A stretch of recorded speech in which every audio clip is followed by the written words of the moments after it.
Explique-moi dans la biographie du prophète sallallahu alayhi wa sallam le programme de cours que donne le prophète sallallahu alayhi wa sallam dans le domaine de l'aqida.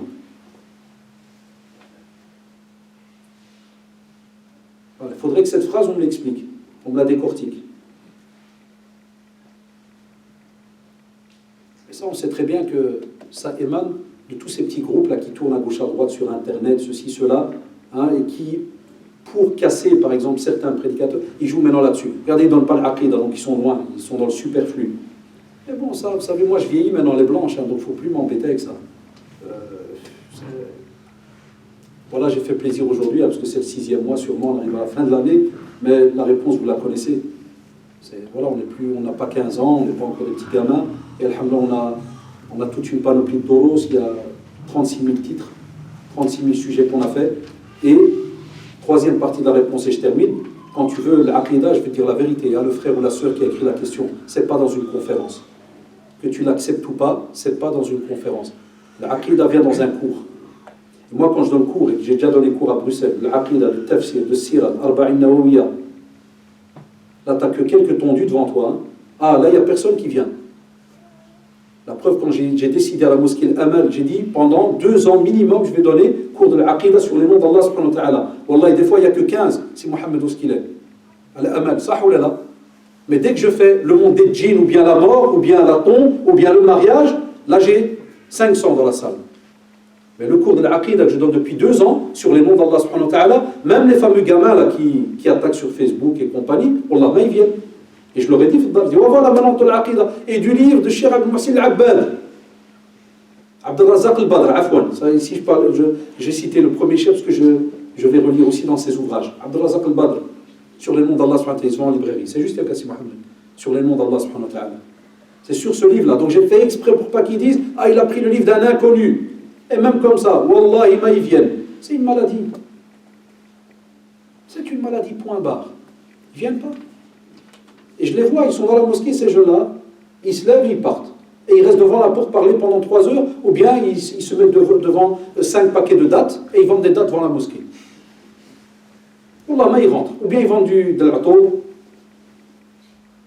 du petit parfum, et ils ne rentrent pas de dates.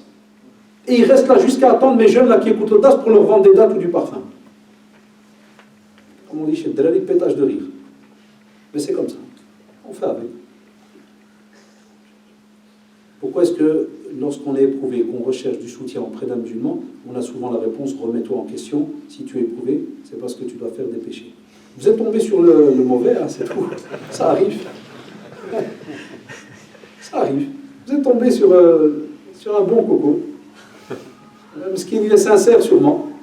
On ne va jamais aller dans la sincérité d'une personne, mais c'est là que vous voyez que « Man kana yu'min billah wal yawmil akhir falyaqul khayran aw yasmut ». Wallah, c'est là que vous voyez la portée, c'est plus que de l'or, hein. C'est des phrases, Allahu Akbar, c'est le wahy. Tu dis que tu crois en Allah et au jour dernier, hein, dis du bien ou tais-toi. Parce qu'avec une phrase, tu peux casser une personne. Qui t'a dit que parce qu'une personne est éprouvée, parce qu'elle a fait un péché, tu parles au nom d'Allah subhanahu wa ta'ala? Ça, c'est le domaine du ghaib. Ou al-ghaib la ya'lamu illa Allah. Il n'y a qu'Allah subhanahu wa ta'ala qui connaît le ghaib. Le monde de l'inconnu. Et on sait très bien que si jamais vous allez réviser, chers frères ou chères sœurs, les cours dans le domaine des épreuves, vous allez voir que les machères te disent qu'il peut arriver qu'une épreuve, ça soit une décision d'Allah subhanahu wa ta'ala, tout court, point barre. Il a décidé de t'éprouver. Et que même si tu as fait des péchés, il se peut que c'est écrit que ces péchés-là ont été déjà pardonnés. Allahu a'lam. Et c'est pour cela que nous, on ne nous demande pas d'aller chercher là-dedans. On te demande d'avancer. Tu as fait des péchés, sois sincère, repentis-toi, regrette, ne reviens pas, les conditions du péché. Et avance. Et comme on l'a expliqué dans d'autres conférences sur les épreuves, j'en ai fait il y a dernièrement, allez voir sur YouTube, sûrement il doit y avoir, elle doit être là. On a différentes explications données par nos savants. Mais que quoi qu'il arrive, nos savants vous disent, c'est une preuve d'amour d'Allah subhanahu wa ta'ala envers toi. Ah, la réponse ici, c'est comme si on parle d'un rejet. Là, une épreuve, ya shabab, on le sait, au plus Allah subhanahu wa ta'ala t'aime, au plus il t'éprouve. Car ça efface les péchés. Même shauka, comme a dit le prophète, même une petite épine qui a piqué ton pied. Plus petite douleur là. Allah t'aime. Allahu Akbar. Et que quand on va voir le musibah, peut-être la grandeur de l'acte qu'on a fait, on se dit Allahu Akbar par rapport au repentir. Kun fayakun. Il décide de te pardonné, tu es pardonné. Mais ce qui est beau, pour pas que le musulman se fasse avoir par Satan et qu'il reste recroquevillé sur lui-même, angoissé, malade et autres, jusqu'à ce qu'il lâche la religion, on te dit non, avance, continue à faire des bonnes actions. Et on a d'autres textes authentiques qui te disent qu'au plus le serviteur, subhanallah, il fait des péchés, il revient vers Allah subhanahu wa ta'ala, lui pardonne, parce qu'on parle du serviteur qui est justement sincère, qui fait son musique, qui se dit « Ya Allah, pardonne-moi », parce que cette réponse, elle vient pour ceux qui de nouveau te disent « J'ai fauté de nouveau, j'ai péché alors que j'ai demandé pardon ». Mais on te dit « Tu es sincère, tu es vraiment, na'am, fais ton possible, force-toi, t'es retombé, redemande pardon, dis « Non mais je suis hypocrite », là qui t'a dit ça, redemande pardon. قل يا عبادي الذين أسرفوا على أنفسهم لا تقنطوا من رحمة الله إن الله يغفر الذنوب جميعا. Allah subhanahu wa ta'ala pardonne tous les péchés, sauf mourir en état de polythéisme. Shirk. Ma taqnatch. Ne sois pas de ceux qui vont baisser les bras et se dire non, je ne crois pas qu'il y aura encore du pardon, c'est fini, je ne crois pas. Ne rentre pas dans ces spéculations-là, dans cette discussion satanique entre guillemets, parce que c'est Shaitan qui vient discuter avec toi. Reviens vers Allah subhanahu wa ta'ala. Allah d'alikum.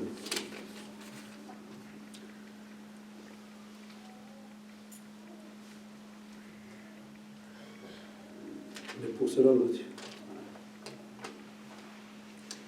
il y a des questions, c'est... Vous avez les élections, vous ici, Bahroum al-Habs.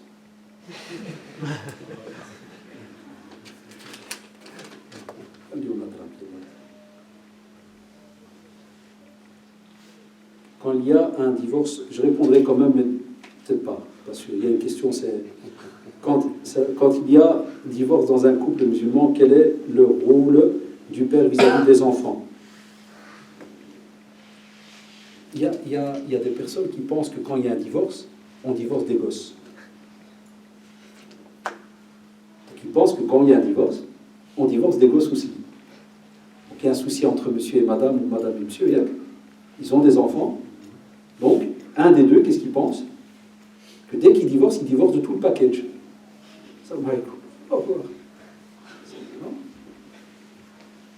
Jamais le fait d'être parent s'annule parce qu'il y a un divorce. On n'a que dans des cas extrêmes, ou si la personne elle devient murtad, quitte la religion, ou elle devient dangereuse pour l'éducation, ça même l'État belge ou français ou autre, il prévoit ça. Hein, si la personne est dangereuse pour ça veut dire la vie de ces enfants-là, elle est en danger. Alors on annule, entre guillemets, il faut bien comprendre, il reste le nom, tout ce que vous voulez, mais ils annulent cette paternité, et on ne dit même pas paternité, ils annulent, je n'ai pas le mot exact, mais ils lui enlèvent la tutelle, et elle est donnée à quelqu'un d'autre. Soit c'est la mère qui prend la garde totale, soit des fois c'est même une association, des fois c'est ni le père ni la mère. Ça c'est dans des cas extrêmes.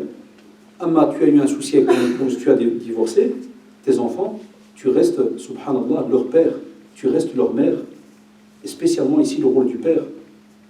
Parce que là, ça doit être une sœur ou un frère, Allahu a'lam, parce que la personne met en parenthèse din, entre point d'interrogation, responsabilité, kada, na.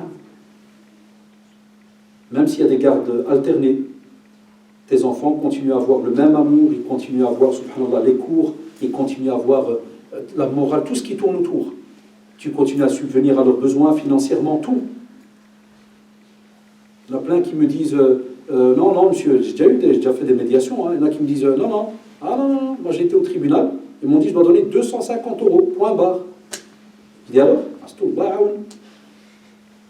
c'est la seule niveau là, vous entendez? Chaque mois, il me verse 250, au revoir. Quel père c'est? Quel cœur? Mon sait, il va y avoir le qiyam, un jour du jugement dernier, tu verras. Parce que le hadith du prophète sur le fait que chacun d'entre nous est berger. Ce hadith, il n'est pas mis virgule illa alladhi kada kada. Ou illa alladhina tallaqu wa la.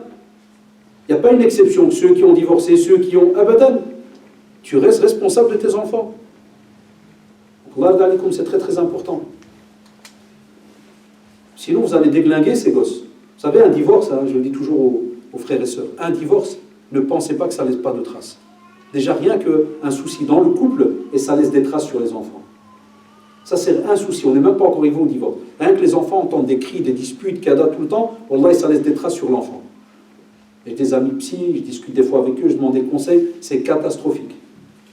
Des fois même en tant qu'enseignant, on nous envoie faire des formations dans tout ce qui est le domaine, par exemple des enfants turbulents, ceci, cela. Il y a toujours ce chapitre, par exemple, des enfants qui viennent donc d'un divorce, ceci, cela. On n'imagine pas les dégâts que ça laisse. Parce que c'est... Voilà, le divorce, alhamdulillah, Allah subhanahu wa ta'ala l'a donné pour les cas extrêmes. On arrête une relation, mais regardez la beauté, subhanallah, de cet acte. Ce n'est pas un acte où c'est une guerre. Parce qu'on divorce toujours dans le ma'rouf. Sahoulallah. Ihsan, bienfaisance, tout est fait de manière, subhanallah, claire et nette.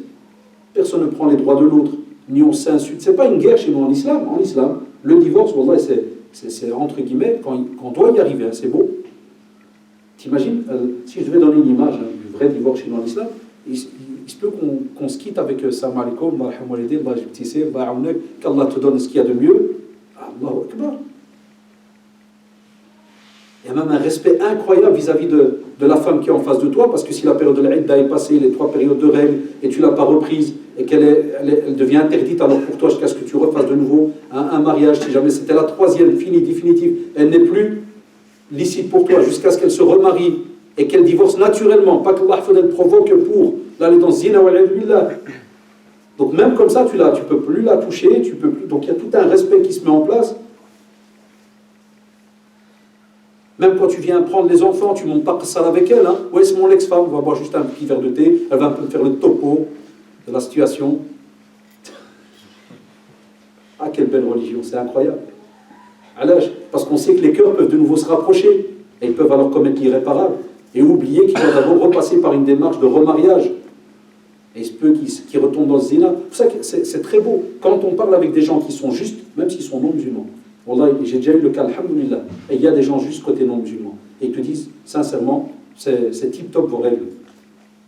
Parce que des fois, avec le divorce, séparation, kada, il se peut que dès qu'ils se revoient une fois, il se peut qu'ils tombent dans l'irréparable.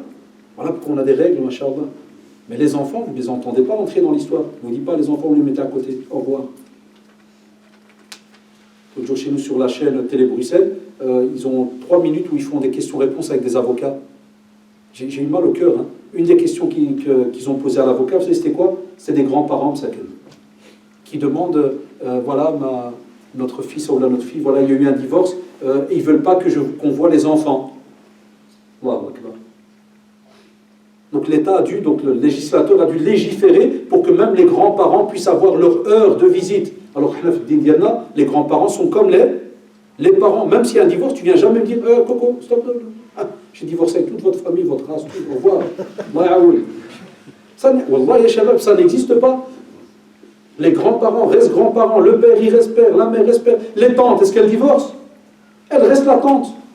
Il y en a qui divorcent, il dit à son fils, je te vois dans le périmètre là. Tu vas voir personne.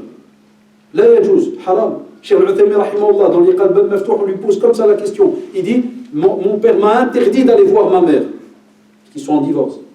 Il dit, est-ce que je peux aller sans son consentement? Cheikh Al-Azmoul, tu vas voir ta mère. Parce que les gosses n'ont rien à voir, ils ne divorcent pas de leurs parents. Et on ne les fait pas divorcer de leurs parents. Et là, le frère, si ça touche un frère, soit reste un homme jusqu'au bout. Reste un homme jusqu'au bout. Reste un père. Que ton fils garde un exemple durant sa vie. Que même si ta femme se remarie, que l'exemple premier, chez ton fils, ça reste qui? Toi. Pas le beau-père. Jazakallah, le beau-père aussi peut rapporter beaucoup de bien à cet enfant. Il n'y a aucun souci. Mais le premier exemple à suivre, c'est qui? C'est à la base le père. Allah ta'ala alam, c'est qu'il ne reste plus que 2, on a fini. Je viens une fois par mois, donc patienter, on vient de terminer 2 heures, là, et puis c'est fini. Normalement, c'est moi qui dois être fatigué. Avec mon... regarde, subhanallah, ça tombe bien. Quelle relation dois-je avoir avec mon père adoptif en sachant qu'il est divorcé de ma mère? Alors, c'est qui un père adoptif? Si on comprend bien, donc on a une maman, elle s'était mariée avec un gars qui n'est pas le père de cet enfant. Et ils ont divorcé. Il te dit, quelle relation? En général, les savants, ils vont d'office aller dans les petites questions. Qui pose la question? Est-ce que c'est un garçon ou bien ou d'une fille? Parce qu'il y a des questions, on a l'impression que c'est oui, non. Mais subhanallah, il y a un tas de règles par rapport à l'enfance, depuis qu'il était bébé, lorsqu'on parle de petite fille, il y a un tas de règles, les shabab. Donc c'est pour ça, moi je vous ai souvent dit, quand vous posez une question, donnez le plus possible de détails. Parce que par exemple, quand c'est une fille, on va prendre le cas le plus simple, entre guillemets, où on sait que par exemple, elle n'a plus, d'office, il n'est pas son père. Ça, c'est un père adoptif, il n'est pas son père. Et, imaginez,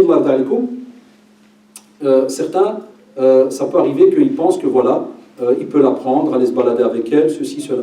On sait que, lorsque on parle de tout petits enfants, on n'est plus dans le même registre lorsqu'on arrive à Sin al-Boulough, lorsque la personne, subhanallah, elle est balagha.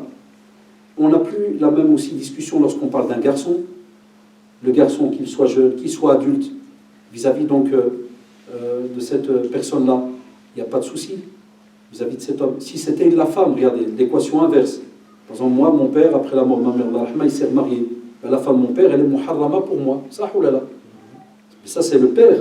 C'est mon père. Vous comprenez? Donc on a des règles, subhanallah, où il peut y avoir un petit changement d'après le statut de la personne de qui on parle.